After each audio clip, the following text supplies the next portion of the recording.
Miss Nandini, situation को समझने की कोशिश कीजिए। ये बहुत ही गंभीर मामला है। रूमर्स से सामने आया है कि इस कहानी में कोई प्रिटी बॉय भी शामिल है। देखिए, अभिमन्यु और आपके अलावा हमें उसे भी कन्फ्रंट करना है। इन्वेस्टिगेशन हर तरफ से बराबर की होनी चाहिए, तभी पुलिस इस मामले को सुलझा पाएगी। कुछ देर सोचने के बाद चीफ रॉय साहब ने नंदनी से कहा। जब नंदनी ने चीफ रॉय साहब के मुंह से वो सुना तो वो एकाएक चौंक गई थी। अपने गुस्से को अंदर ही अंदर दबाते हुए उसने कहा, मिस्टर रॉय, मैं आपको पहले ही सब सच बता चुकी हूँ, लेकिन अब आप मुझसे उन रूमर्स के बारे में बात कर रहे हैं जो बाहर चल रहे हैं। आपको क्या लगता है कि ये जरूरी है? मिस नंदनी, प्लीज मुझे गलत मत समझिएगा। मुंबई शहर का पुलिस चीफ होने के नाते मैं ये पूरी तरह से मानने के लिए तैयार हूं कि आप और वो प्रिटी बॉय इनोसेंट है। लेकिन जैसा कि मैंने आपको पहले भी बताया कि पुलिस के अपने कुछ प्रोसीजर्स होते हैं जो हमें फॉलो करने पड़ते हैं, और उन प्रोसीजर्स को फॉलो करते हुए हमें सभी से पूछताछ करनी होगी। हम ऐसे ही किसी को भी छोड़ नहीं सकते हैं, और उसी तरह बिना किसी सबूत के किसी को पकड़ भी नहीं सकते हैं। उम्मीद करता हूं कि आप इस बात को समझेंगी। चीफ रॉय साहब के मुंह से निकले इन टैक्टफुल शब्दों को सुनने के बाद भी नंदनी विराज जिंदल का नाम बाहर नहीं लाना चाहती थी। आखिरकार विराज जिंदल की आइडेंटिटी स्पेशल थी, और वो नहीं चाहती थी कि विराज जिंदल की आइडेंटिटी सबके सामने रिवील हो। अगर नंदनी की वजह से विराज जिंदल की रेप्यूटेशन खराब हुई तो नंदनी अपने आप को गिल्टी समझेगी।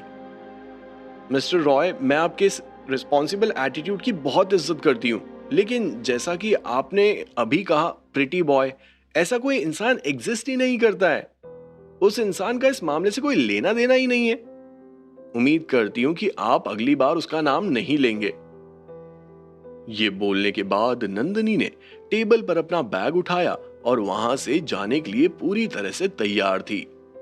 जैसे ही नंदनी ने 2 कदम आगे की ओर बढ़ाए, वैसे ही उसे जमीन पर एक इंसान के होने की परछाई दिखाई दी। विराज सर। जैसे ही नंदनी ने अपना सर ऊपर की ओर उठाया तो उसके सामने साक्षात विराज जिंदल खड़ा था। अरे विराज, तुम यहां कैसे? जैसे ही चीफ रॉय साहब ने नंदनी के मुंह से विराज का नाम सुना तो उनकी नजर ने भी उस आवाज का पीछा किया।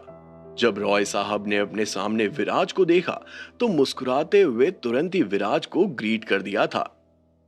विराज ने चीफ रॉय साहब के सवाल का कोई जवाब नहीं दिया, बल्कि विराज की नजर सीधा दूसरे वाले इंटरोगेशन रूम की तरफ गई, और तुरंत ही विराज ने अपना मुंह खोलते हुए कहा, रॉय साहब, मैंने सुना है कि आपने 2 सस्पेक्ट्स को गिरफ्तार किया है, एक लड़का और एक लड़की। विराज जिंदल के कान हमेशा खड़े रहते हैं। हर चीज की इंफॉर्मेशन आखिर तुम्हें मिल ही जाती है। तुम्हें ये खबर भी मिल गई। बहुत खूब। हमारे पास 2 लोग हैं प्राइमरी सस्पेक्ट्स। मैं जानना चाहता हूं कि क्या विराज जिंदल को इस केस के बारे में कुछ पता है?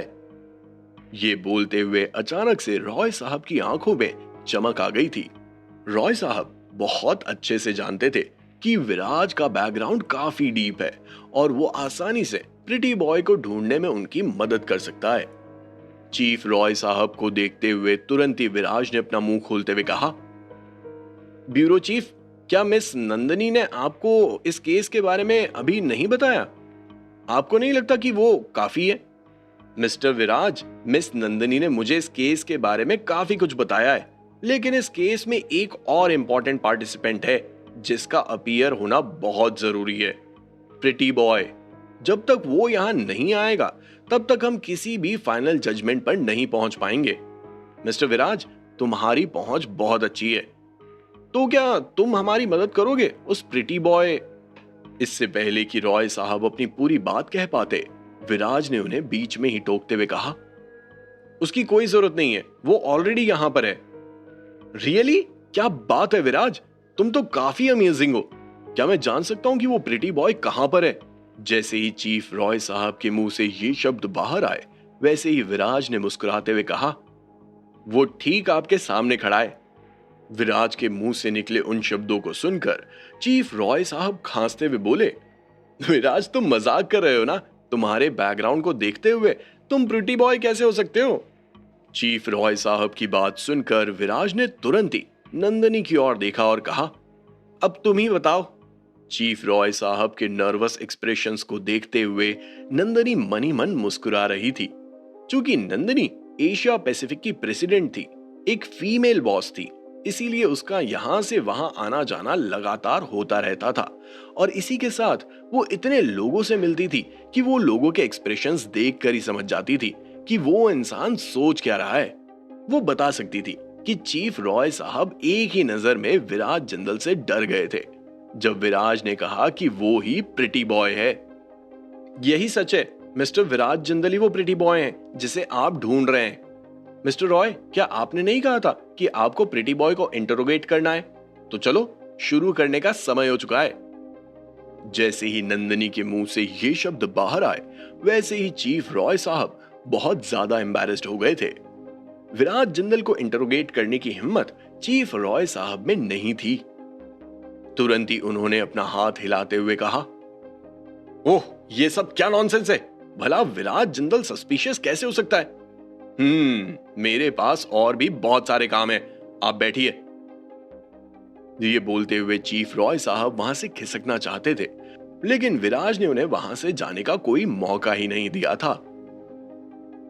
रॉय साहब, आप कहां जा रहे हैं? क्या आपको वाकई में प्रिटी बॉय की इंटरोगेशन नहीं करनी है?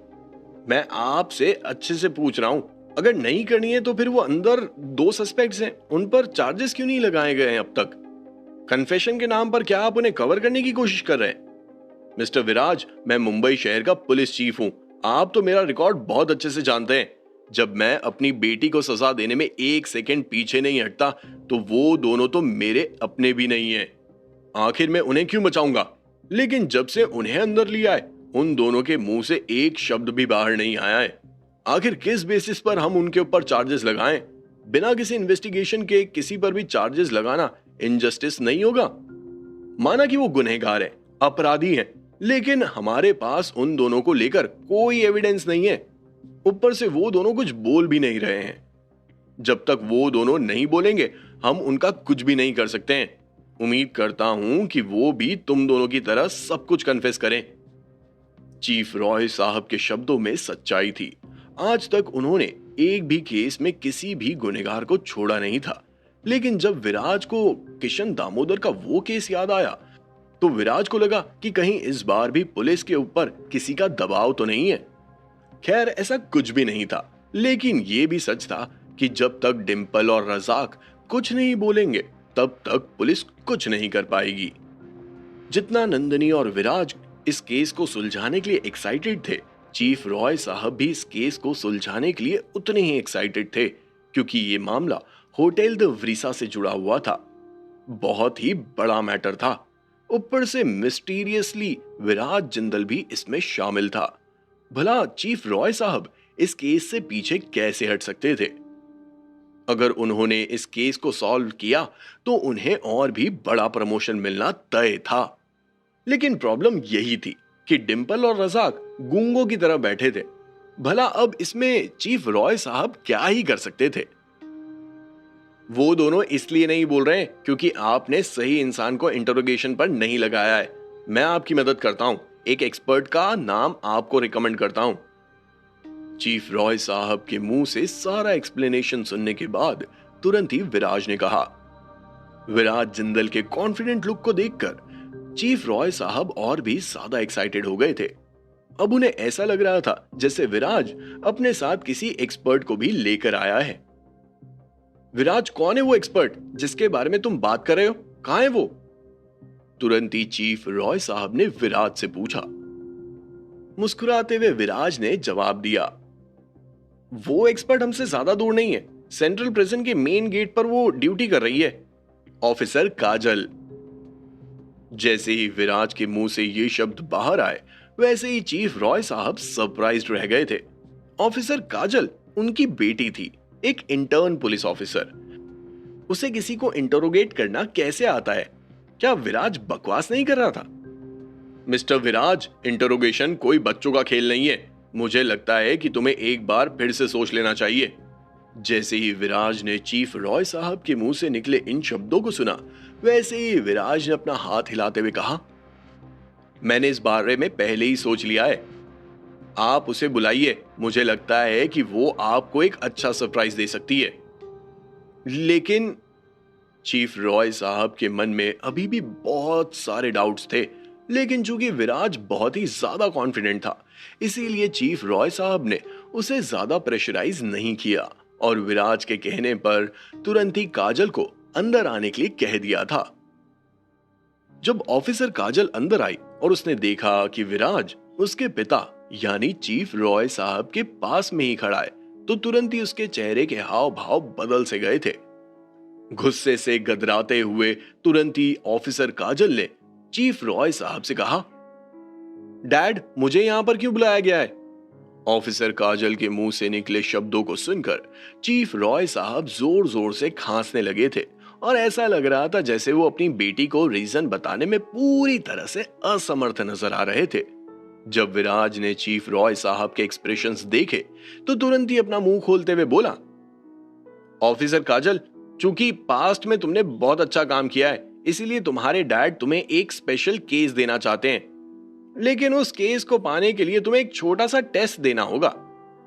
विराज के मुंह से निकले इन शब्दों को सुनकर ऑफिसर काजल पूरी तरह से कंफ्यूज्ड हो गई थी और अपने पिता यानी चीफ रॉय साहब को देखने लगी थी। तुरंत ही विराज ने दूसरे इंटरोगेशन वाले कमरे की तरफ इशारा किया और बोला, उस कमरे में 2 सस्पेक्ट्स मौजूद हैं। अगर 1 घंटे के अंदर तुम उनका मुंह खुलवा सकती हो और सारी इक्वेशंस को बाहर ला सकती हो तो तुम इस टेस्ट को पास कर लोगी। जैसे ही विराज के मुंह से ये शब्द बाहर आए, वैसे ही ऑफिसर काजल ने अपना मुंह बनाते हुए कहा, हो गया तुम्हारा? मेरे पास और भी बहुत काम है। मुझे टाइम पास करने के लिए बुलाया है क्या? तुम्हारी बातों में अब मैं नहीं फंसने वाली।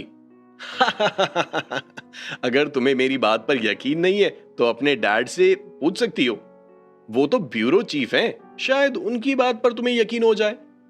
विराज की बात सुनकर तुरंत ही ऑफिसर काजल ने चीफ रॉय साहब को देखते हुए कहा, डैड, क्या ये जो भी कह रहा है वो सच है? चीफ रॉय साहब ने एक लंबी सांस लेते हुए कहा, बिल्कुल।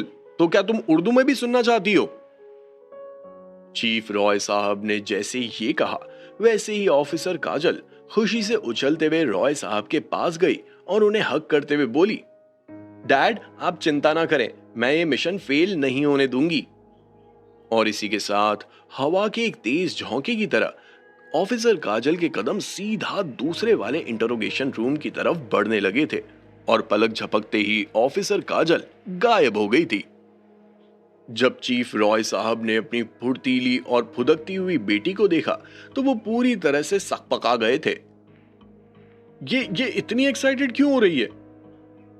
चीफ रॉय साहब की बात सुनकर विराज ने भी अपना सिर हिलाया और मनी मन बोला, चीफ रॉय साहब को अपने ये ट्रेजर समझ में नहीं आते हैं। अब ये बूढ़े हो गए, रिटायरमेंट हो जाना चाहिए इनका। इनकी जगह कोई जवान इंसान आना चाहिए जो सिचुएशन को बेहतर तरीके से समझे। मुझे तो लगता है कि इनकी बेटी इनकी जगह ले लेगी। अभी विराज मनी मन ये सब सोच ही रहा था कि तभी अचानक से चीफ रॉय साहब ने विराज से कहा, मिस्टर विराज, ये लड़की काजल कितनी जल्दी में थी। क्या ये कोई मुसीबत तो नहीं खड़ी कर देगी? आखिर काजल क्या करने वाली थी? क्या काजल डिंपल और रजाक का मुंह खुलवा पाएगी? क्या डिंपल और रजाक अपना गुनाह कबूल करेंगे? काजल किस टेक्निक का इस्तेमाल करने वाली थी? क्या काजल अपने मिशन में कामयाब होगी? अगर हां तो कैसे? अगर नहीं तो क्या काजल कोई दूसरी मुसीबत खड़ी करने वाली थी? क्या काजल विराज और नंदनी की मुसीबतें और बढ़ाने वाली थी? अगर ऐसा हुआ तो फिर इस केस में क्या नया मोड़ आएगा? जानने के लिए सुनिए cash on my mind, only on pocket FM.